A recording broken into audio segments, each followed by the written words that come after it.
ఇంకా ఎంత కొడతావు? డబ్బులు ఇమ్మని చెప్తున్నాను కదా, ఒక్కసారి అడుగుతాను, రెండోసారి అడగను. డబ్బులేమి చెట్లకు కాయడం లేదు. 4 ఇళ్లలో పాచి పనులు చేసే కదా ఈ డబ్బులు సంపాదిస్తున్నాను. నువ్వు తాగి నాశనం చేయడానికి నేను ఇవ్వను. ఎదురు సమాధానమా? ఎదురు సమాధానం ఇస్తావా? పిన్ని, నీకు మోకాళ్ళ నొప్పులేం లేవుగా? లేదమ్మా, నువ్వు మోకాళ్ళ నొప్పులకు ఒక మంది ఇచ్చావు కదా, అది వేయగానే నొప్పి సరైపోయింది. నమస్కారం. నమస్తే అండి, మీరెలా ఉన్నారు? నేను బాగున్నాను, మీరెలా ఉన్నారు? బాగున్నాను. మంచిది. ఈయనే నేతాజీ. ఎలా ఉన్నారు? నమస్కారం. ఇక్కడే ఉంటారు. సరే వెళ్తా అండి. రామ్మా. ఇక్కడున్న వాళ్ళందరూ చాలా మంచోళ్ళు, ఒకళ్ళకొకళ్ళు బాగా సహాయం చేసుకుంటారు. సునీల్ కు రేఖకు మళ్ళీ గొడవ మొదలైంది. అరే ఇక్కడ చూడు, మళ్ళీ డబ్బులు ఇవ్వను అని చెప్పావో నేను చెడ్డోడిగా మారిపోతాను. నీకంటే చెడ్డవాళ్ళు ఎవరున్నారు ఇక్కడ? డబ్బులు ఇవ్వనని చెప్తున్నాను కదా. ఎదురు సమాధానమా? నిన్ను వదిలిపెట్టను. సునీల్, దాని మీద చెయ్యేసావంటే అంతే. సవితాక, ఇది నాకు నా పెళ్ళానుకున్న సమస్య, మధ్యలో రాకూడదు. దీన్ని రోజు నీ సమస్య మాత్రమే కాదు, ఇది మొత్తం బిల్డింగ్ యొక్క సమస్య. మళ్ళీ ఇంకోసారి అక్కని బెదిరించావనుకో, కాళ్ళు చేతులు కట్టి అవతల పారస్తాం. ఏమనుకున్నావు? మీరు గమ్ముగా ఉండండి. నా భర్తని ఎవరు బెదిరించకూడదు. ఎలా ఉన్నా గానీ ఆయన నా భర్త. ఆయన్ని ఎవరు ఇలా మాట్లాడకండి ప్లీజ్. విన్నారా? మీరు ఆవిడ అంతగా ఇబ్బంది పెట్టినా ఆఖరికి భర్త కల నిజం చేస్తున్నారు. ఒక భర్తగా మీ కలని మీరు నెరవేర్చుకోగలరా? ఇటు చూడు, ఇంకొకసారి దీని మీద చెయ్యి వేసావనుకో, నీ వేలు పడినా కూడా నిన్ను నేను జైలుకు పంపిస్తాను. అర్థమైందా? తప్పు చేసేసాను. నువ్వు చేసింది తప్పే. లోపలికెళ్ళు. మాకు క్షమాపణ చెప్పద్దు, మీ భార్యకి చెప్పండి. వద్దు, చాలు, వదిలేయండి. వెళ్ళి స్నానం చేయండి. నాకు పనికి టైం అవుతోంది. మంచిదైంది. సునీల్కి ఇప్పటికైనా బుద్ధొచ్చింది. సునీల్కి ఒక పట్టాన అర్థమైంది, కానీ వీళ్ళ గొడవ చూసేటప్పుడు నాకొక పాత విషయం గుర్తొస్తుంది. మీ హస్బెండ్ కూడా? అవును, అధికంగా తాగుతాడు, ఎప్పుడూ మత్తులోనే ఉంటాడు. ఒకవేళ ఆయన తాగకపోతే ఇలాగే తాగడానికి డబ్బు కోసం గొడవ పడతాడు. మీరు డబ్బులు ఇస్తారా? అవును, ఏం చేసేది? ఒకవేళ నేను డబ్బులు ఇవ్వడం మానేశానుకో, నా నగలు, చీరలు, ఇంట్లో ఉన్న సామాన్లన్నిటినీ, ఇంకా చెప్పాలంటే పచారీ సరుకులు కూడా అమ్మేస్తాడు. దాని తర్వాత ఒకరోజు ఈ తాగుడు మత్తులో ఆయన నన్ను వదిలేసి వెళ్ళిపోయారు. ఆయన లివర్ ఫెయిల్యూర్ అయింది. ఐఎమ్ సారీ, నాకు ఇదంతా తెలీదు. మీ భర్త వెళ్ళిన తర్వాత మీ ఇంట్లో ఎవరున్నారు? 2 పిల్లలు, అనుజ్ ఇంకా కశిష్. ఆ దేవుడికి కూడా కరుణే లేదు. ఒక యాక్సిడెంట్లో నా 2 పిల్లల్ని దేవుడు తీసుకెళ్ళిపోయాడు. మీ బాధ అర్థమవుతుంది. మనం కుటుంబంలో ఎవరైనా పోగొట్టుకుంటే ధైర్యంగా ఉండండి. రాబోయే రోజుల్లో మీరు సంతోషంగా ఉంటారు. నా మనసులో ఇంకా నమ్మకం ఉండడంతో ఈ ఎన్‌జీఓ నడుపుతున్నాను. దాంతోపాటు ఇక్కడ ఉన్న కుటుంబాలందరినీ నా ఫ్యామిలీ లాగే చూస్తున్నాను. పిన్ని, నిజంగా మీరు నిజాయితీగా పనిచేస్తున్నారు. సరే ఉండని, నన్ను ఎక్కువ పొగడుకు. సరే రా, వెళ్దాం లోపలికి. నేను నీకు వేడిగా టీ చేసిస్తాను. వద్దు పిన్ని, నాకు లేట్ అవుతుంది. ఇంకా కాలేజ్కి వెళ్ళాలి, థీసిస్ ఫామ్ ఫిల్ చేయాలి. టీ తాగడానికి ఈవినింగ్ మీట్ అవుదాం. తప్పకుండా రావాలి. జాగ్రత్తగా వెళ్ళిరా అమ్మా. ఈరోజు చాలా లేట్ అయింది.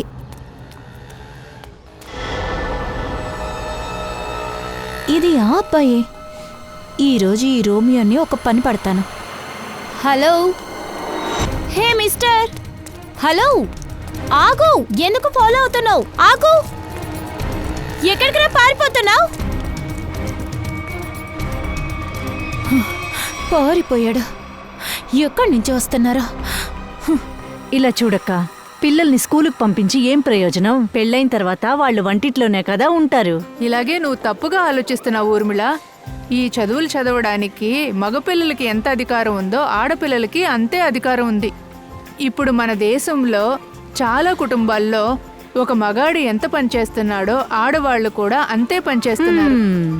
ఏంటి నీత, నేను చెప్పే సరే కదా? సరిగ్గా చెప్పారు. ఇప్పుడున్న కాలంలో అమ్మాయిలకి గుర్తింపు వాళ్ళ నాన్న బట్టి వాళ్ళ హస్బెండ్ బట్టి కాదు, ఆ అమ్మాయిలకి పూర్తి హక్కు ఉంది. వాళ్ళే గుర్తింపుని తెచ్చుకోవాలి. ఇంకా సొసైటీలో వాళ్ళు కూడా ముందుకి రావచ్చు.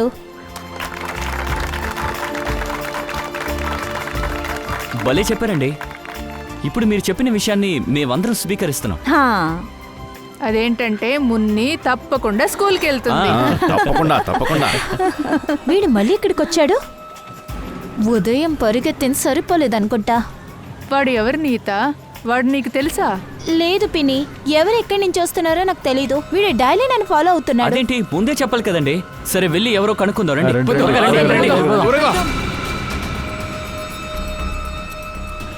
హలో, నన్ను ఫాలో అవుతే ఇంత దూరం వస్తున్నావా?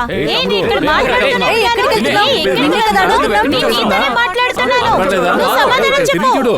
ఏయ్, ఏ, ఆగమంటున్నావా? ఏయ్, ఆగు. లేదా? ఆగమని చెప్తున్నానా? ఏయ్, నిన్నే. లేదా? ఆగు. ఏయ్, వినిపించట్లేదా? ఏం పైకి ఎక్కుతున్నావు?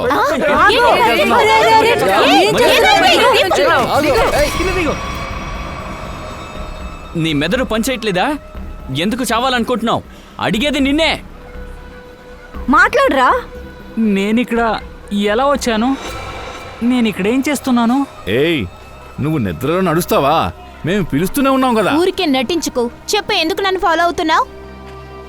ఉండండి, నేను మాట్లాడతాను. బాబు, ఇలా చూడు, నీ మనసులో ఏమున్నా గానీ అంతా బయటికి చెప్పే. నీకు నీత చాలా ఇష్టమా? అదంతా లేదు. నేను నీత బాడీగార్డ్. హా? వీళ్ళ నాన్న నన్ను పనిలో ఉంచుకున్నారు. వీళ్ళని నేను కాపాడాలంట. అది కాకుండా ఏంటంటే తనకి తెలియకూడదంట. అబద్ధం చెప్పకు. నన్ను అడగకుండా మా నాన్న ఏమీ చెయ్యరు. నేను నిజం చెప్తున్నాను. ఇది నా ఐడి కార్డ్.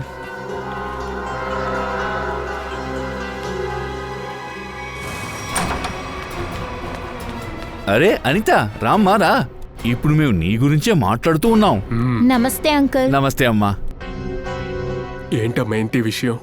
అంకుల్కేమో నమస్కారం, కానీ నాన్నకేమో హాయ్ హలో ఏదీ లేదు. నేను మీ పైన కోపంగా ఉన్నాను. అలాంటి తప్పు నేనేం చేశాను? నేను మంగళవాడి బిల్డింగ్ లో రీసెర్చ్ చేస్తున్నానని మీకు తెలుసు కదా.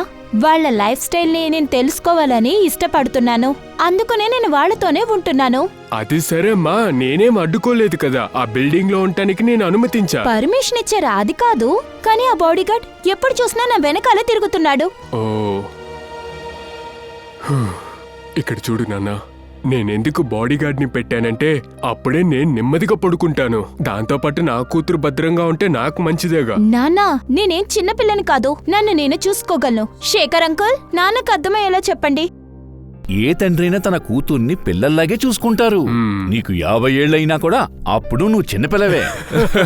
మీరు కూడానా? సరే, మా నాన్ననే పొగడండి. అరే అలా కాదమ్మా, నేను నీకే సపోర్ట్ చేస్తున్నాను.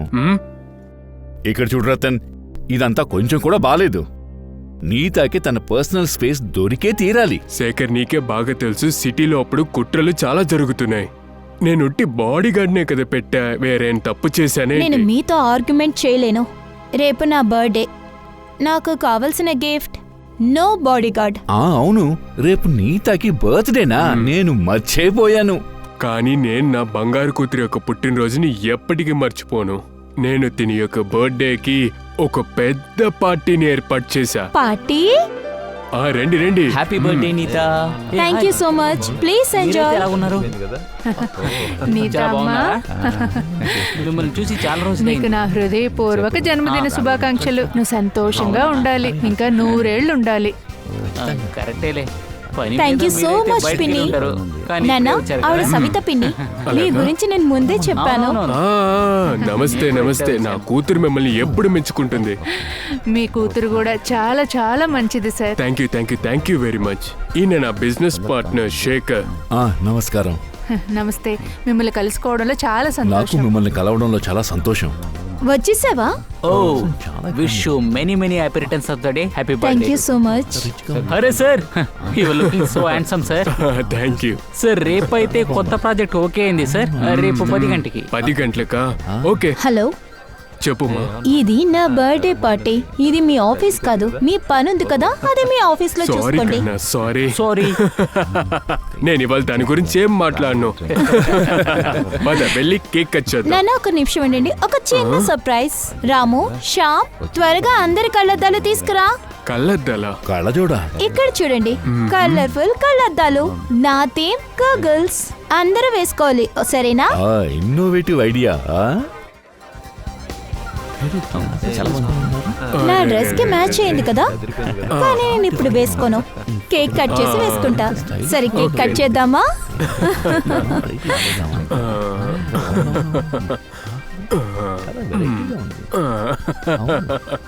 అందంగా కూడా.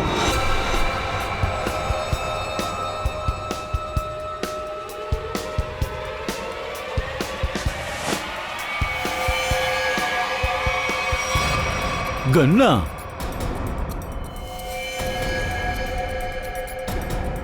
ఏమైంది సార్? రతన్, ఏం చేస్తున్నావు? షూట్ చేసేస్తావు.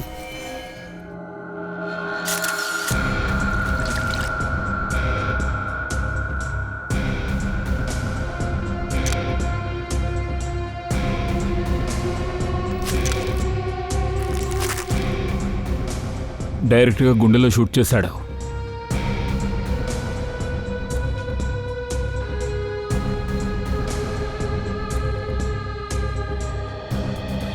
ఇక్కడున్న మీరందరూ రతన్ గారు శేఖర్ని షూట్ చేయడం చూసారా? అవును సార్, షూట్ చేసింది చూసి మేము అలా ఆశ్చర్యపోయాం. పార్టీ బాగానే జరుగుతుంది, అందరూ ఎంజాయ్ చేస్తూ ఉన్నాం. హఠాత్తుగా రత్న సార్కి ఏమైందో తెలియలేదు, షూట్ చేసి పడేశారు. మా నాన్నకి వ్యతిరేకంగా ఎవరు ఏదో చేశారు. ఆయన ఇలా చెయ్యరు. సార్ సార్ స్పృహలోకి వచ్చారు సార్. అయితే లేపో.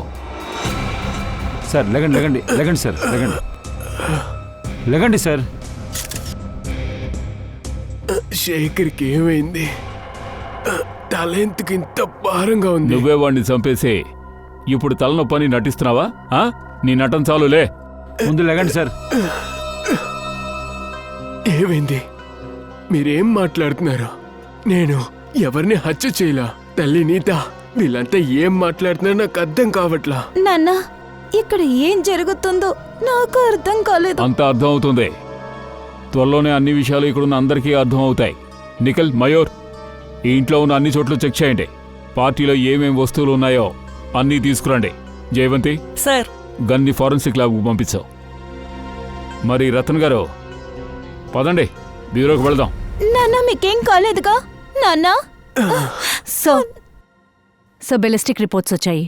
దీంట్లో క్లియర్గా మెన్షన్ చేశారు శేఖర్కి తగిలిన బుల్లెట్ అది రతన్ సర్ గన్లో నుండి వచ్చింది. అంతేకాకుండా ఆ గన్లో ఉన్న ఫింగర్ ప్రింట్స్ అవి కూడా రతన్ సర్దే. చెప్పండి రతన్ గారు, దీని గురించి మీరేం చెప్తారు? నిజంగానే నాకేం తెలియట్లేదు సార్. నా తల చాలా భారంగా ఉంది సార్. అంటే అది నేను గాఢమైన నిద్ర నుండి మేలుకున్నట్టు అనిపిస్తుంది. భయంకరమైన కలను కన్నట్టుంది. మరి మనం ఏం చేస్తాం? శేఖర్ మరణం అబద్ధం కాదు కదా. అన్ని ఆధారాలు కూడా అదే చెప్తున్నాయి. శేఖర్ మరణం మీ వల్లే జరిగిందని. నేను ఎవరిని చంపలేదు సార్. మీరు ఎందుకని నా మాట నమ్మట్లా? మరి బుల్లెట్ ఆటోమేటిక్ గా శేఖర్ శరీరంలోకి వెళ్ళిందా? ఏది గుర్తుకు రాట్లా.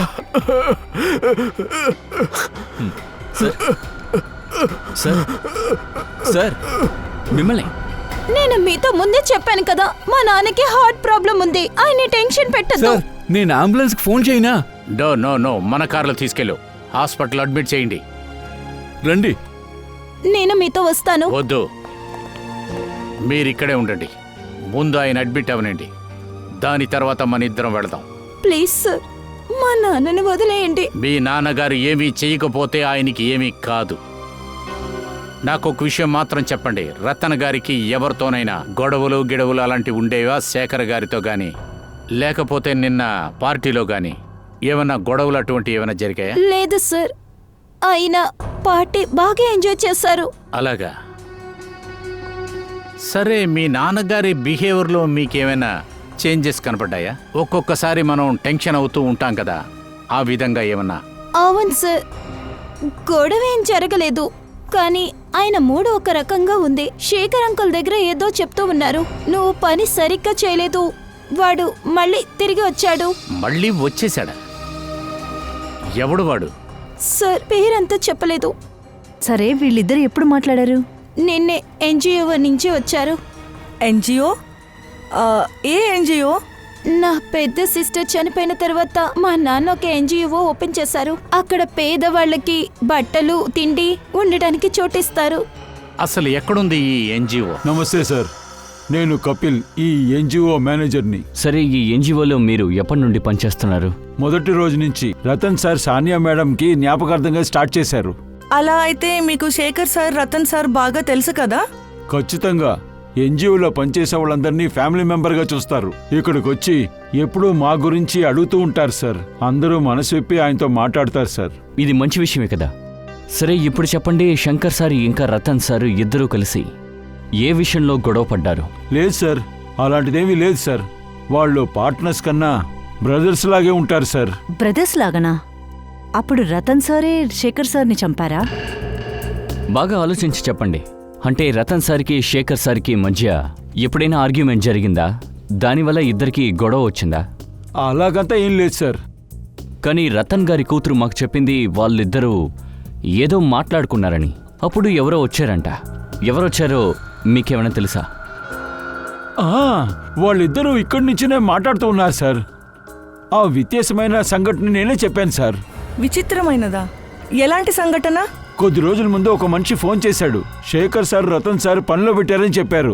అంతేకాకుండా కంపెనీ లెటర్ హెడ్లో మెయిల్ పంపించాడు, చెక్ చేయమని చెప్పాడు. దాంతో మరుసటి రోజు పనికి వచ్చేసాడు. అన్ని ఫైల్స్ ని చెక్ చేయడం మొదలు పెట్టాడు. ఏంటా ఫైలు? అన్ని files sir, tax file, accounts file. ఇంకో విషయం sir, Ratan sir Shekhar sir జీవితంలో జరిగిందంతా అడుగుతూ ఉన్నాడు సార్. తర్వాత ఇంకేంటి, లంచ్ తినేసి వస్తానని బయటికి వెళ్ళాడు, తిరిగి రానేలేదు సార్. ఈ సంఘటన గురించి 2 బాసులకి నేను చెప్పాను సార్. ఇద్దరూ నేను పనిలో పెట్టలేదని చెప్పారు సార్. కష్టపడి ఎంక్వైరీ చేయడానికి ఇంత దూరం వచ్చాడు. ఖచ్చితంగా వాడికి సంబంధం ఉంది. శేఖర్ సార్ రతన్ సార్కి చెప్పాడు. వాడు తిరిగి వచ్చాడు, నువ్వు సరిగ్గా పనిచేయలేదని చెప్పాడు. వాణ్ణి మీరు చూశారు కదా, స్కెచ్ గీయడానికి సాయం చేయండి. సార్ అదేంటంటే ఆ రోజు నేను అద్దాలు మర్చిపోయి వచ్చాను సార్. అద్దాలు లేకుండా నాకేమీ కనిపించదు. ఎదురుకుండా చేరున కూడా కనిపించదు సార్. సార్, ఒక విషయం కన్ఫర్మ్, ఖచ్చితంగా వాళ్ళిద్దరి పాస్ట్కి సంబంధించిన ఒక వ్యక్తి ఇది. ఎగ్జాక్ట్లీ. అందుకే ఆ వ్యక్తి మొహం చూడకుండానే పసిగట్టారన్నమాట. ఆ కొత్త మోడల్ని వెంటనే కనిపెట్టాలి. సో ఏమన్నా తెలిసిందా ఆ ఎన్జిఓ దగ్గర నుంచి? ఎవరు ఫోన్ చేసిన తర్వాత వీళ్ళిద్దరి మధ్య సమస్య ఏర్పడింది? సార్, ఎన్జిఓలో పనిచేసే ఆయన పేరు తెలీదు. కానీ ఒక విషయం చెప్పారు, అక్కడికి ఎవరో వచ్చారంట సార్. వచ్చి వరుసగా ప్రశ్నలు అడిగారంట సార్. ఈ వ్యక్తి ఈ రతన్ గారు జరుపుతున్నారు కదా, తన కూతురు పేరు మీద ఒక ఎన్జిఓ, దానికి సంబంధించిన మనిషి ఉంటాడు. రతన్కి శేఖర్కి ఖచ్చితంగా ఈ మనిషి గురించి ఏదో తెలుసుంటది. అందుకనే వీళ్ళు సమస్య ఏర్పరిచారు. సార్, ఇప్పుడు జరుగుతున్న ప్రతి విషయము సానియా ఒక చావుకి ఏదైనా సంబంధం ఉంటుందా? నీత, నాకొక విషయం చెప్పు. మీ సిస్టరు ఎలా చనిపోయింది? సిస్టర్ సూసైడ్ చేసుకున్నారు. ఎందుకు? అది తెలీదు. అది తెలీదంటే ఏమని అర్థం? అప్పుడు నేను హాస్టల్లో ఉన్నాను. ఇంట్లో ఏం జరిగినా ఆ విషయాలు నాకు తెలియవు. అన్నట్టు మీ సిస్టర్ సూసైడ్ చేసుకున్నప్పుడు మీరు హాస్టల్లో ఉన్నారా? ఆ టైంలో నేను ఇంట్లో ఉన్నాను, లీవ్కి వచ్చాను. ఆ రోజు ఇప్పటికీ గుర్తుంది. నేను నాన్న మాల్ నుంచి షాపింగ్ చేసి వచ్చాం. నాన్న ఇంటి తలుపులు తీసిన వెంటనే... అసలు దీని గురించి మీ నాన్నగారిని ఏం అడగలేదా? ఎందుకు అడగాలని నీకు అనిపించలేదు? మీ అక్కయ్య ఎందుకని ఇటువంటి నిర్ణయం తీసుకుంది? నేను అడిగాను సార్, చాలాసార్లు అడిగాను. కానీ దీని గురించి నీకు తెలుసుకోవాల్సిన అవసరం లేదని ఆయన చెప్పారు. ఇంకా చాలా దారుణంగా ఏడ్చేవారు. అందుకని ఈ విషయం గురించి ఆయన దగ్గర నేను ఎప్పుడు మాట్లాడలేదు. అయినా గానీ ఎవరికైనా ఈ విషయం తెలియాలి కదా. తానియాకి ఇటువంటి సమస్య ఏముందని ఫ్రెండ్కో లేక తెలిసిన వాళ్లకో ఎవరికన్నా? ఆయా ఉండేది, ఎప్పుడూ తనతోనే ఉండేది. తన జీవితం మొదటి రోజు నుంచి చివరి రోజు వరకు ఆవిడ ఎప్పుడు అక్కతోనే ఉండేది. అవును, ఆయా ఎక్కడున్నారు? నేను రీసెర్చ్ చేస్తున్నాను కదా, ఆ బిల్డింగ్ లోనే ఉన్నారు. ఇంకా మా నాన్న ప్రతి నెల జీతం పంపిస్తూనే ఉంటారు. ఫ్రెడీ ఇంకా ఏం చేస్తున్నావు? ఇంకా నువ్వు లెక్క పెడుతూనే ఉన్నావా? ఐఎమ్ సారీ సార్, ఏమిటో తెలియట్లేదు, నాకు ఒక కళ్ళజోడు కూడా దొరకటం లేదు. ఒక్క గ్లాసు దొరకలేదా? సార్, పార్టీకి 20 మంది వచ్చారు. ఆ. నేను తక్కువలో 5 సార్లు లెక్క పెట్టాను, కానీ 19 కళ్ళజోళ్లే చూపిస్తుంది. మరి ఒక గ్లాస్ ఎక్కడికి వెళ్ళింది? తెలియదు సార్. ఆయన కరెక్ట్గానే చెప్పారు. ఏ కళ్ళద్దాలు నాన్న వేసుకున్నారో అవి ఇక్కడ లేనే లేవు. మరి మీ నాన్నగారి కళ్ళజోడు ఎలా మిస్ అయింది? సార్, ఒకవేళ నాన్న కళ్ళు తిరిగి కింద పడిపోయారు కదా, అప్పుడు ఎవరైనా తీసుంటారు. ఆశ్చర్యంగా ఉంది, పార్టీలో మర్డర్ జరిగింది, ఆ టైంలో ఎవడో కూడా కళ్ళజోడు దొంగిలించాడు. ఇంకొక విషయం సార్, అలాంటి కళ్ళద్దాలే నా బాడీగార్డ్ కూడా వేసుకున్నాడు. ఇంకా తను బిల్డింగ్ పైకి ఎక్కి సూసైడ్ చేసుకోవడానికి ట్రై చేశాడు. ఒక్క నిమిషం, మీ నాన్నగారు వేసుకున్న గ్లాసు అతను వేసుకున్న గ్లాసెస్ కూడా ఒకటేనని నువ్వు ఎలా చెప్తున్నావు? ఎందుకంటే నేను తను ముందే చూశాను. తను ఎప్పుడు కళ్ళద్దాలు వేసుకోడు. తను బిల్డింగ్ పైకి నుంచి దూకే ముందు తను అలాంటి కళ్ళద్దాలే వేసుకున్నాడు. ఆ కళ్ళద్దాల్లోనే ఏదో ఉంది. ఏమై ఉంటుంది? తప్పకుండా కళ్ళద్దాలు వెనక ఏదో ఉంది సార్. సచిన్, దీంట్లో ఏదో ఒక కనెక్షన్ ఉంది. నా మనసులో ఏదో అనిపిస్తూ ఉంది, ఇందులో ఏదో ఖచ్చితంగా ఉందని. ఏమై ఉంటుంది? నీత, నువ్వు మాకు ఒకసారి మీ నాన్నగారు వేసుకున్న అద్దాల డిజైన్ చెప్పగలవా మా స్కెచ్ ఆర్టిస్ట్ దగ్గర? ఖచ్చితంగా సార్. 2 కనెక్ట్ చేయండి.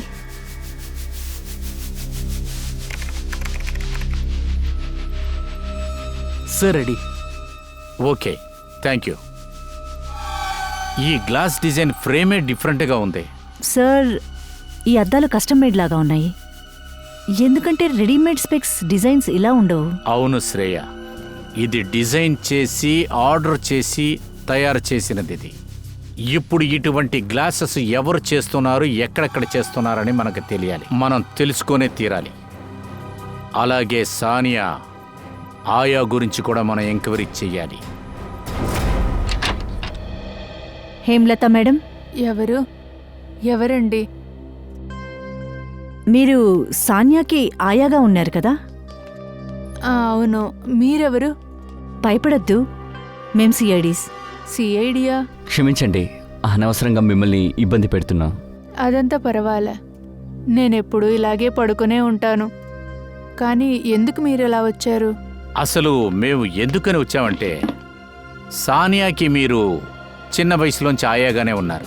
హఠాత్తుగా సానియా ఆత్మహత్య చేసుకుంది, అది కూడా మీకు తెలుసు. అసలు ఇప్పుడు మాకు తెలియాల్సింది ఏంటంటే ఎందుకని తను ఆత్మహత్య చేసుకుంది.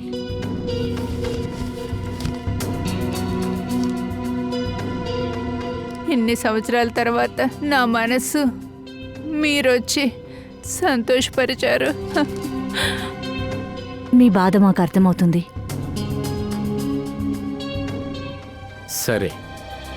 సరే, మీరు బాధపడకండి, వదిలేయండి. సారీ, మిమ్మల్ని మేము చాలా డిస్టర్బ్ చేశాం. రెస్ట్ తీసుకోండి, మేము వెళ్ళొస్తాం. సార్, దయా సార్కి ఒక కళ్ళజోడు కొంటామనుకుంటున్నాను. దయాకి బర్త్డేనా ఏంటి? లేదు సార్, ఆయన ఎప్పుడూ నన్ను కోపంగా చూస్తున్నారు, అందుకనే. ఐసై గిఫ్ట్ ఇచ్చి సంతోషపరించాలని చూస్తున్నాం. లేదు సార్, ఆయనకి కళ్ళజోడు అందంగా ఉంటుంది. సరే, ఓకే. Excuse me. ఎస్, చెప్పండి. ఎవరికి అద్దాలు చూపించాలి? ఒక నేరస్తుడికి. ఖైదీకి అద్దాలా? నాకు అర్థం కావట్లేదు. ఓసారి ఈ కళ్ళజోడు డిజైన్ చూస్తారా? మీరే కట్ చేశారు? అవును. మీకు నచ్చిందా? ఇలాగే మీకు కూడా కావాలా? లేదు, ఇదంతా మాకేం వద్దు.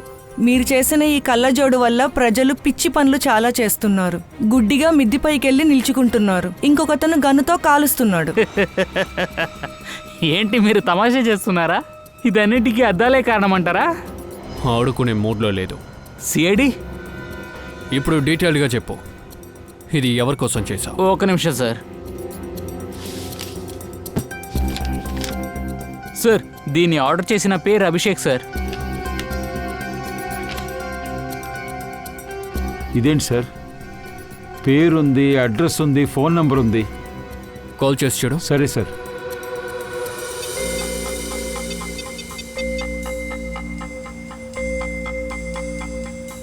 సార్, రాంగ్ నంబర్ వస్తుంది.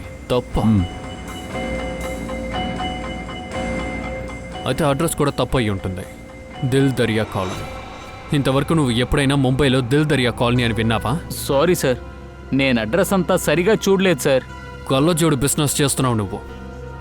కనీసం వాడినైనా చూసుంటావు కదా. అదేంటంటే సార్, నేను అప్పుడు షాప్లో లేను. ఇక్కడ పనిచేసేవాడు పేరు జగన్ లాల్. వాడు ఖచ్చితంగా చూసే ఉంటాడు. పిలవండి ఆ జగన్ లాల్ని ఒకసారి. జగన్ లాల్, చెప్పండి సార్. వీళ్ళు సిఐడి. ఇలా చూడు, ఈ స్పెషల్ డిజైన్ అద్దాలని ఎవరి కోసం చేసావు నువ్వు? సార్, ఆ వ్యక్తి చాలా విచిత్రంగా ఉన్నాడు. నెత్తిపైన ఒక టోపీ పెట్టుకున్నాడు, నల్లటి అద్దాలు ధరించాడు. అలాగే షేవింగ్ చేసి చాలా రోజులై ఉంటుంది. గడ్డం కూడా పొడవుగా ఉంది. ఓ, పేరు అడ్రస్ లాగా ఫేస్ కూడా అబద్ధం. వాడి గురించి ఇంకేమైనా చెప్పగలరా? అవును సార్, సాధారణంగా ఎవరు కళ్ళజోడు చేస్తారో వాళ్ళు వస్తువులు కూడా ఇక్కడి నుండే కొంటారు. కానీ వాడు ఫ్రేమ్ ఇక్కడి నుండే తెచ్చాడు. ఫ్రేమ్, అద్దాలు, అలాగే ఆ విచిత్రమైన ఫ్రేమ్లో అద్దాలని బిగించి మరీ ఉంచాడు సార్. విచిత్రమైన వస్తువా? దాని గురించి ఏమైనా డీటెయిల్గా చెప్తారా? సార్, మన మొబైల్లో ఒక సిమ్ కార్డు ఉంటుందిగా, అంతే చిన్నగా ఉంది. అండ్ సార్, కళ్ళజోడు చేసి ఇచ్చాక వాడు వేసుకుని కూడా లేదు. నేను చెక్ చేయాలి, వేసి చూపించమన్నాను. దానికి పాడైపోద్దన్నాడు. నాకు అర్థం కాలా. పర్వాలేదు, మీరు నా కార్డు తీసుకోండి. ఆ వ్యక్తి ఇక్కడికి తిరిగి వచ్చినా లేదా మీరు ఎక్కడైనా చూసినా నాకు కాల్ చేయండి. అండ్ ఈ విషయం వాడికి చెప్పకండి, అర్థమైందా? అర్థమవుతుంది సార్. సార్, వీళ్ళే రోహన్, నిషా. వీళ్ళు సానియా క్లోజ్ ఫ్రెండ్స్. భయపడకండి, ఒక చిన్న ఎంక్వైరీ కోసమే మిమ్మల్ని ఇక్కడికి పిలిచాం. ఏం అడగబోతున్నారు సార్? అదే సానియా గురించే. సరే, అసలు మీకు తెలుసా అసలు సానియా ఎందుకని ఆత్మహత్య చేసుకుందని? తెలీదు సార్. ఇంటి సమస్య అయితే ఖచ్చితంగా మేము సాయం చేస్తాం, కానీ అలాంటిదేం జరగలేదు సార్. సరే గానీ నాకు ఒక విషయం చెప్పండి. సానియాకి ఎవరైనా బాయ్ ఫ్రెండ్ ఉన్నాడా? అతని గురించి ఏమైనా మీకు తెలుసా? అవును సార్, ఒక అబ్బాయి ఉన్నాడు, కానీ అతన్ని మాకు పరిచయం చేయలేదు. ఎందుకు? అది తెలీదు సార్. అన్నీ అయిపోయి అప్పుడు నేనే మీకు చెప్తానని చెప్పింది సార్. చాలా సీరియస్గా ఉన్నింది అతని మీద. అతన్ని పెళ్లి చేసుకోవాలి అనుకుంది. అలాగా? సరే, ఆ కుర్రాడి పేరేంటి? తెలీదు సార్, అది కూడా మాకు చెప్పలేదు. తర్వాత ఒక విషయం, కాలేజ్ అయిపోయిన తర్వాత మంగళవాడి బిల్డింగ్కి వెళ్తుంది. కొన్నిసార్లు నేనే తనని అక్కడ డ్రాప్ చేశాను. అక్కడ ఒక అబ్బాయి బైక్లో హెల్మెట్ వేసుకొని తన కోసం చూస్తుంటాడు. Mangalavadi. Okay, thank you very much. ఇప్పుడు మీరిద్దరూ వెళ్ళండి. సరే సార్. మంగళవాడే బిల్డింగా? సార్, నీత అక్కడే కదా రీసెర్చ్ చేస్తుంది. తన సిస్టరు సానియా. అది కాకుండా సానియా అక్కడికి ఎవరిని మీట్ చేయటానికని వెళ్ళిందో వాడు కూడా మంగళవాడి బిల్డింగ్లోనే ఉన్నాడు. మంగళవాడి బిల్డింగ్. ఇప్పుడు అర్థమైందా? అర్థమవుతుంది సార్. అంటే నీతాకి ఆ అబ్బాయి తెలుసుంది, కాని కావాలనే దాస్తుంది. మంగళవాడి బిల్డింగ్. అందరూ ఈ ఫోటో చూడండి. ఎవరికైనా ఈ అమ్మాయి గురించి తెలుసా? ఎక్కడైనా చూసారా? అవును, ఈ అమ్మాయి ఆ అబ్బాయిని కలవడానికి ఎప్పుడూ ఇక్కడికి వస్తుంది. ఎవరా కుర్రాడు? అతని పేరు మనోజ్. ఈ బిల్డింగ్లోనే ఉన్నాడు. ఉన్నాడు అంటే ఏమని అర్థం? ఇప్పుడు ఇక్కడ లేడా? అది 5 సంవత్సరాల ముందు వాడికి శిక్ష పడింది. ఇప్పటికి ఆ శిక్ష అయిపోయి ఉంటుంది, కానీ తను తిరిగి రాలేదు. వాడేం తప్పు చేశాడు? దాని గురించి ఏమీ తెలియదు. దొంగ కేసు ఉన్నట్టు పోలీసులు చెప్పారు. Manoj. Okay, thank you very much. Sir, మీరు ఏ మనోజ్ గురించి అడుగుతున్నారో వాడి తాలూకు ఎలాంటి రికార్డ్స్ పోలీసుల దగ్గర లేదు. ఏంటండి ఇలా మాట్లాడుతున్నారు? మంగళవాడి బిల్డింగ్లో ఉన్న వాళ్లే మా దగ్గర చెప్పారు. 5 సంవత్సరాల క్రితం మనోజ్ని ఆ బిల్డింగ్లోనే అరెస్ట్ చేశారని చెప్పారు. సార్, అన్ని ఫైల్స్ మీ ముందుగానే ఉంది. 5 సంవత్సరాల రికార్డ్స్ మీరు చూశారు, కానీ ఇలాంటి పేర్లో ఎవరూ లేరే. బహుశా మనోజ్ ఫైల్ కనిపించలేదేమో. అదెలా సాధ్యం సార్? ఎందుకని సాధ్యం కాదు? మరి మనోజ్ ఫైల్ ఎందుకని కనపడకుండా పోయింది? సార్, ఒకవేళ మీకు రాంగ్ అయిన ఇన్ఫర్మేషన్ దొరుకుంటుంది. అది కాకపోతే ఆ పేరులో ఎవరూ ఉండకపోవచ్చు. అది కాకుండా ఆ బిల్డింగ్లో ఉన్న వాళ్ళు అబద్ధం చెప్పుండొచ్చు. చెప్పాలంటే ఏదైనా జరిగి ఉండొచ్చు. అంటే మనోజ్ ఫైల్ ఇక్కడి నుంచి ఎవరైనా తీసుకెళ్ళి ఉండొచ్చు.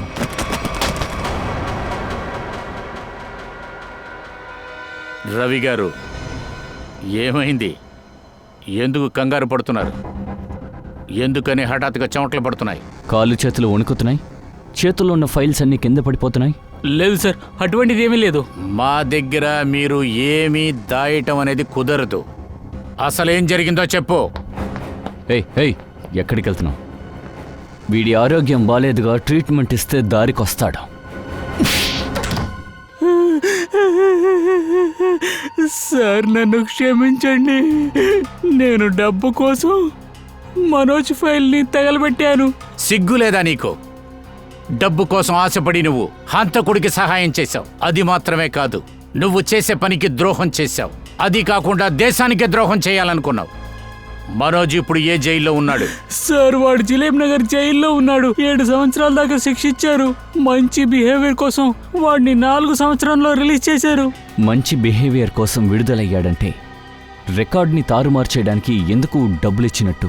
రతన్ అండ్ శేఖర్ వీళ్ళిద్దరిలో ఆర్గ్యుమెంట్ జరిగింది కదా, అందులో వాడు తిరిగి వచ్చాడని శేఖర్ చెప్పాడు.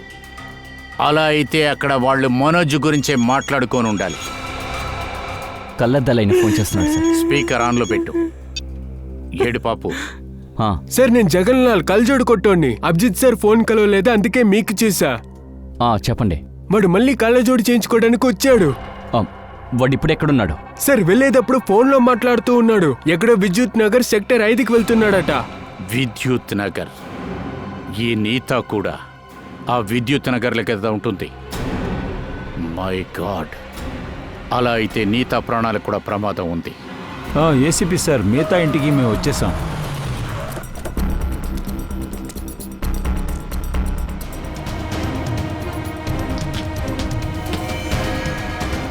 నీతా!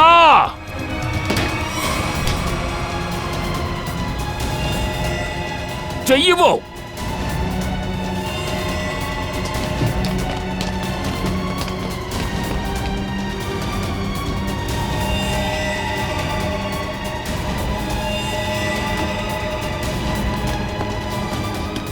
గట్టిగా పట్టుకోండి.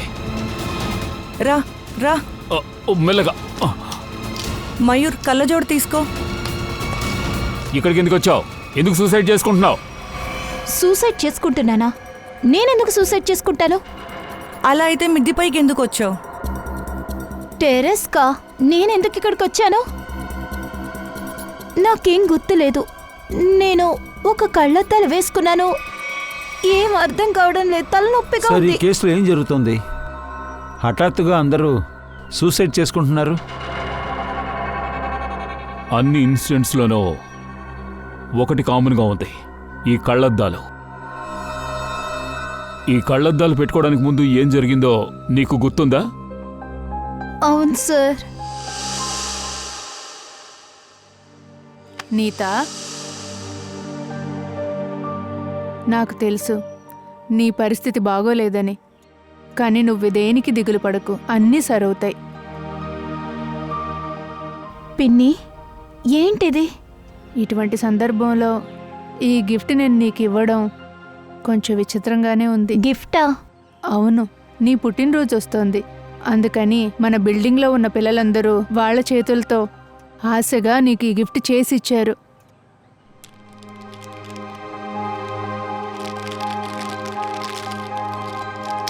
కళ్ళద్దాలా?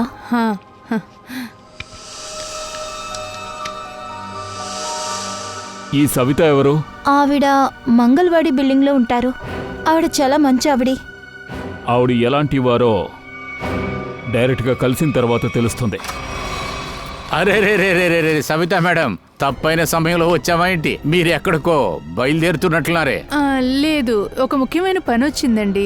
అర్జెంటుగా కలకత్తాకు బయలుదేరుతున్నాను. ఓరి దేవుడా, ఇప్పుడు మీరు కల్కట్టా వెళ్ళలేరు కదా? వెళ్ళడం కుదరదు. విషయం ఏంటంటే నేరస్తులు ఫ్రీగా తిరగకూడదు కదా. నేరస్తులా? ఎవరు నేరస్తులు? మీరు మంచోళ్ళలాగా నటించింది చాలు. నీతా నా దగ్గర అన్నీ చెప్పింది. నాకు కొంచెం అర్జెంటుగా పని ఉంది, నేను వెళ్ళాలి. ఇప్పుడు కూడా వయసుకు మర్యాద ఇచ్చి మాట్లాడుతున్నాను. అనవసరంగా మేము చేయి చేసుకునేలా చేయొద్దు ప్లీజ్. చెప్పండి. నేను ఎందుకు ఇలా చేశానంటే నా పిల్లల కోసం పగ తీర్చుకోవడానికి ఇలా చేశా. పిల్లల కోసం పగ తీర్చుకుంటానిక? నీతా వాళ్ళ నాన్న రతన్ నా 2 పిల్లల్ని చంపేశాడు. అతని బిజినెస్ పార్ట్నర్ శేఖర్ సహాయంతో. చంపేశాడా? కానీ ఎందుకు? ఎందుకంటే తప్పుగా అర్థం చేసుకున్నాడు. నా ఒకే ఒక కొడుకు తనుజ్ ఉన్నాడే, వాడు సానియాని లవ్ చేస్తున్నాడని అనుకున్నాడు. ఎందుకని అలా తప్పుగా అనుకున్నాడు? ఎందుకంటే ఒకరోజు తనుజ్ సానియాని ఇంట్లో వదలడానికి వెళ్ళాడు. అది అప్పుడు రతన్ చూసి దాన్ని తప్పుగా అర్థం చేసుకున్నాడు. దాని తర్వాత శేఖర్ రౌడీల్ని పంపించాడు. ఇదిగో ఇదే ఇంట్లో నా 2 పిల్లలు తనుజ్ మరియు కశిష్ని చంపేశారు. ఆ సమయంలో నేను ఇంట్లో లేను, అందుకే బ్రతుకున్నాను. కానీ నీత మీకు ఏం హాని చేసింది? తనకెందుకని మీరు శిక్ష విధించారు? అదెందుకంటే ఆ రతన్ నా 2 పిల్లల్ని చంపేశాడు. దానివల్ల నేను అదే బాధను తనకివ్వాలనుకున్నాను. మనోజ్ ఎక్కడున్నాడు? మనోజా? ఎవరు మనోజ్? అదే మనోజు. పగ తీర్చుకుంటానికి వాడేగా మీకు సహాయం చేస్తుంది. సార్, నాకు నిజంగా తెలియదు. కానీ మీరు చెప్పే కదా తీరాలి. ఈ మంత్రాలతో ఉన్న కళ్ళజోడిని ఎక్కడి నుంచి చేస్తున్నాడు? అది కాకుండా ఇప్పుడు మనోజ్ ఎక్కడున్నాడు? రండి రండి, మీకోసమే వెయిట్ చేస్తున్నాను. రండి రండి, స్వాగతం. మంచి మూడ్లో ఉన్నట్లున్నవే. ఏంటి విషయం అలాంటిది, మీరే ఆశ్చర్యపడేలాగా మీకు మ్యాజిక్ చూపిస్తాను. ఇలా చూడు సోలంకి, నా దగ్గర నువ్వు ఎప్పుడు ఆటలాడొద్దు. త్వరగా చెప్పాయా. అరే ఏంటి బాస్, కాస్త ఊరుకోండి. ఎప్పుడు చూసినా పనేగా చేస్తున్నారు. కాస్త మ్యాజిక్ చూడండి ప్లీజ్ ప్లీజ్. తారిక తీసుకురా. సో ఇప్పుడు చూడండి ఏం జరుగుతుందో. చూడండి. ఇదిగోండి సార్. Very good. సచిన్, నువ్వు ఈ కళ్ళద్దాలు వేసుకో. నేనెందుకు సార్? అరే వేసుకో వేసుకో, నేను హెల్ప్ చేస్తాను. Good, very good. ఇప్పుడు సచిన్, నాకు ఇప్పుడు ఒక విషయం చెప్తావా? ఇప్పుడు ఆ కళ్ళద్దాల్ని అక్కడి నుంచి ఇక్కడ తీసుకొచ్చి ఇచ్చింది ఎవరు? ఏంటి ఇలా అడుగుతున్నారు? తారికనే. ఇది నిజం కాదు, జాగ్రత్తగా చూడు. ఈ కళ్ళద్దాల్ని అక్కడి నుంచి తారిక తీసుకొచ్చివ్వలేదు, శ్రేయ తీసుకొచ్చింది. నేనా? సార్ ఏం మాట్లాడుతున్నారు? మన కళ్ళ ముందు ఉన్నది తారికానే, ఇటుపక్క ఉన్నదేమో శ్రేయ. సచిన్, ఇంకా చాలా జాగ్రత్తగా చూడు. ఆ తర్వాత చెప్పు. నీ కంటి ముందు నించుంది తారిక కాదు, తనే శ్రేయ. కరెక్ట్. నా కళ్ళ ముందు ఉన్న వ్యక్తి శ్రేయ.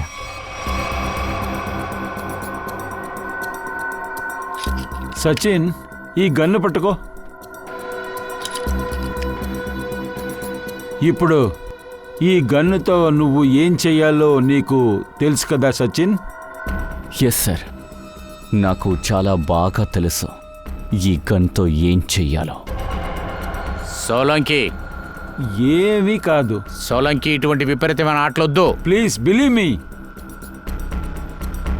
చెప్పు సచిన్, ఈ గన్నుతో ఏం చేయాలో నీకు తెలుసు కదా? అవును సార్, తెలుసు.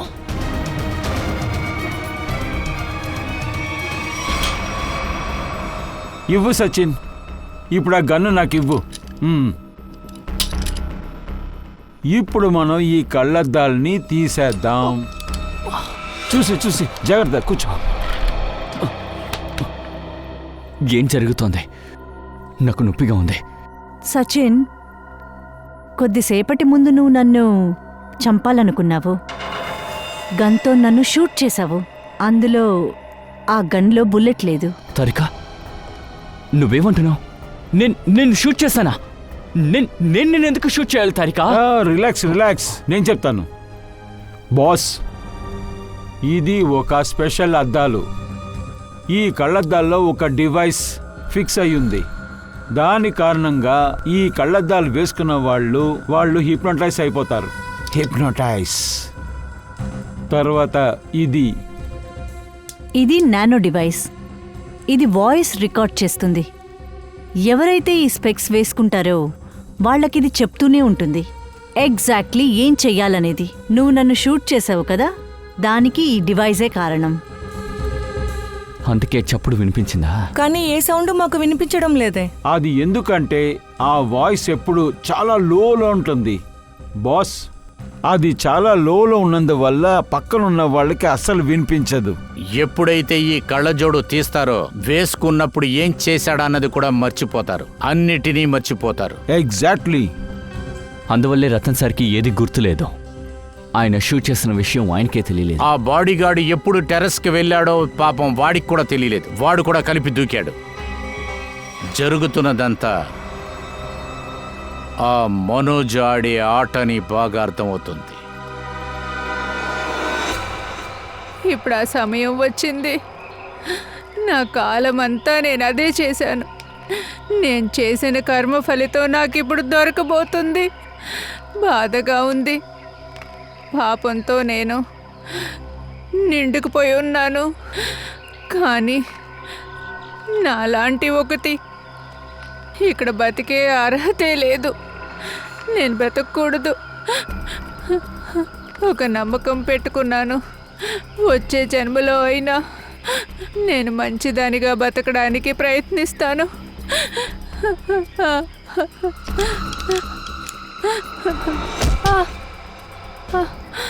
ఏం చేస్తున్నావు? తీ, అద్దాలు తీ. నా కొడుకు దొరికాడు. విషయం తాగావా? అమ్మా, ఎందుకు ఇలా చేసావు? నాకే తెలియలేదయ్యా. నేనెందుకు అలా చేశాను? అయ్యా, నన్ను క్షమించు బాబు. మన ప్రయాణం ఇంతటితో అమ్మా, ముగుస్తుంది. నువ్వు చావకూడదు. అమ్మా, నువ్వు చనిపోకూడదు. అమ్మా, అమ్మా, అమ్మా, నీ చావుకి ఎవరు కారణమో నీ మీద ఒట్టు. వాళ్ళని వదలను. ఇప్పుడు తెలుస్తుందా? మన అనుకున్న వాళ్ళకు కూడా అదే కళ్ళజోడు తగిలిస్తే ఎలా ఫీలింగ్ ఉంటుందో. ఇప్పుడు నీ మొహానికి నేను చట్టపు కళ్ళజోడిని ధరిస్తాను. ఎక్కడికి రా పారిపోతున్నావు? ఆగు సచిన్, నటువెళ్ళు. బోర్డు వెనక వెళ్ళండి.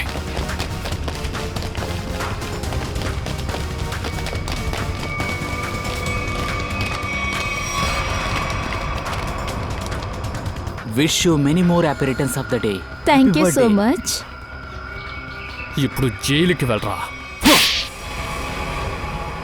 సవిత నిజంగానే మా అమ్మ కాదు, కానీ అమ్మలాగా ప్రేమనిచ్చి పెంచింది. తన పిల్లలు చనిపోయిన తర్వాత తను నన్ను బిడ్డలా పెంచింది. అదేంటంటే ధనుజ్ అలాగే కశిష్కి తర్వాత ఆ ఇద్దరు పిల్లల చావు అది యాక్సిడెంట్ కాదు, వాళ్ళని చంపారు. అది చేసింది రీతా నాన్న రత్నకుమార్. నన్ను ఒక దొంగ కేసులో ఇరికించింది వాడే. అందుకే నేను డిసైడ్ చేశాను వాడి పగ తీర్చుకోవాలని. రతన్ కంపెనీకి నువ్వు ఉద్యోగానికి వెళ్ళావు, కానీ రతన్కి నువ్వెవరో తెలియదు. రతన్ శేఖర్కి నేనెవరని తెలీదు, ఎందుకంటే వాళ్ళు నన్ను చూడలేదు. ఇది ఒక మంచి సమయమని వాడుకున్నాను. జైలు నుంచి వచ్చాక నేను సవిత పిల్లల కోసం పగ తీర్చుకున్నాను, కానీ సానియాని చాలా ప్రేమించాను. తన చావుకి పగ తీర్చుకున్నాను. మా దగ్గరికి నువ్వు వచ్చుండొచ్చు కదా. న్యాయం ఏంటో అది మేము చెప్పేవాళ్ళం. నాకు చట్టం పైన నమ్మకం లేదు. అందుకే నేను న్యాయం చేయాలని అనుకున్నాను. నీతాతో ఫ్రెండ్షిప్ పెంచుకున్నాను, తనని చంపేశాను. సానియాని లవ్ చేసావు కదా, ఇదే నీ లవ్ ఏంటి? తన సిస్టర్ని చంపాలని చూసాం. మేము కరెక్ట్ టైంకి అక్కడికి వెళ్ళాం, తనని కాపాడాం. ఏంటి? తను ప్రాణాలతో ఉందా? వాడు ప్రాణాలతోనే ఉన్నాడు. తనని చంపాలని చాలా ప్రయత్నించావు కదూ. తన బాడీ గార్డుకి కూడా నువ్వు ఆ కళ్ళజోడిని తగిలించావు. అప్పుడే కదా తను సూసైడ్ చేసుకుంటాడు. కానీ అది జరగలేదు. నీ ప్లాన్ అక్కడే ఫెయిలర్ అయిపోయింది. కానీ రతన్ ప్లాన్ ఫెయిల్ అవ్వలేదు. వెయిటర్ ద్వారా నేను అద్దాలు వేపించాను. వాడి చేతులతోనే వాడిని చంపాను. తర్వాత మేము రాకముందు ఆ కళ్ళజోడు నువ్వు దాచిపెట్టావు. ఆ తర్వాత ఆ కళ్ళద్దాలు సవితకిచ్చి నీతకి ఇమ్మని చెప్పావు.